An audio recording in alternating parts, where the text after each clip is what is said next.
c'est de la colère, c'est de la douleur, c'est tout en même temps. Parce que ça fait trop longtemps qu'on nous promet, tous les jours, on nous promet quelque chose qui n'arrive pas ou qui arrive, mais bon, sans suite, sans rien, c'est plus possible de vivre comme ça. C'est-à-dire que quand vous allez au boulot, vous savez pas On ne sait pas si on va finir la journée, on ne sait pas si demain on y retournera, on sait rien. On sait rien et le patron n'en sait pas plus que nous. Et puis les politiques, oh, ils nous promettent monts et merveilles, mais on ne voit jamais rien venir. Alors, au bout d'un moment, bah, ça devient plus possible, c'est tout. C'est tout, on ne peut pas continuer à vivre comme ça.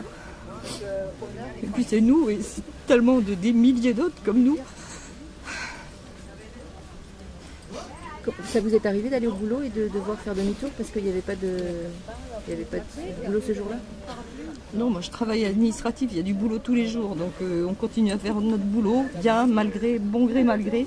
On le fait correctement et on le fait du début jusqu'à la fin. Mais sans perspective. En se demandant pour qui, pourquoi on travaille. Et puis on se dit, ben, le patron il nous soutient et on veut soutenir le patron aussi. Et puis si on lâche prise, ben, tout le monde lâche prise et puis tout le monde rentre à la maison. Donc ça fait 1 an qu'on se motive les uns les autres et puis ça devient fatigant de vivre comme ça aussi. Puis là je craque parce que j'en peux plus. Vous travaillez chez Tilly depuis longtemps? Depuis 32 ans. Oh, j'en ai vu des passages difficiles.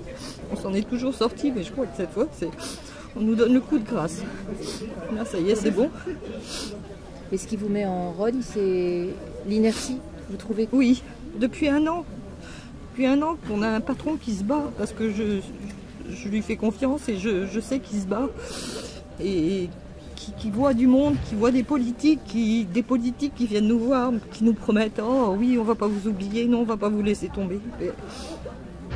Lors d'aujourd'hui, c'est bien ce qu'ils ont fait, nous laisser tomber.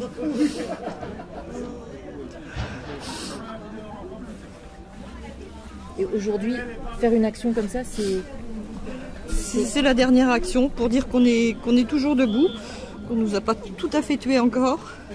Et puis bah, quand on nous aura tués, on nous aura tués. Hein. On passera à autre chose parce que de toute façon la France c'est ça. C'est nous aujourd'hui, ce sera d'autres demain. Hein. Ça je ne me fais pas de soucis. Quand je pense aux 850 de l'Empole qui sont sur le carreau, il y a 50 qui ont été embauchés et 800 qui sont toujours sur le carreau. Sinon, bah, 400 de plus, qu'est-ce qu'on est 400 quand il y a 2 fois plus déjà qui ont été assassinés, ça fait 6 mois. Je me dis, bon, qu'est-ce que ça va leur changer à leur vie? Rien du tout. Rien du tout. Mais j'ai honte d'être française, oui, j'ai honte d'être française. Je vous jure, j'ai un fils qui vit au Canada, une fille qui va y partir. Si j'avais 20 ans de moins, je ferais comme elle, j'irais voir là-bas, ouais. Un pays où on respecte les gens, où on respecte leur travail. Parce qu'ici, on ne respecte plus rien du tout. Je pense qu'on a plus de plaisir à voir les gens être payés au chômage qu'à donner du boulot aux gens. Parce que 54 ans, je me fais pas d'illusions, hein. Pour moi c'est fini. Hein. Et on est combien comme ça? Parce que la moyenne d'âge à l'usine, elle est quand même assez élevée. Combien vont retrouver du boulot sur les 400 qui sont là?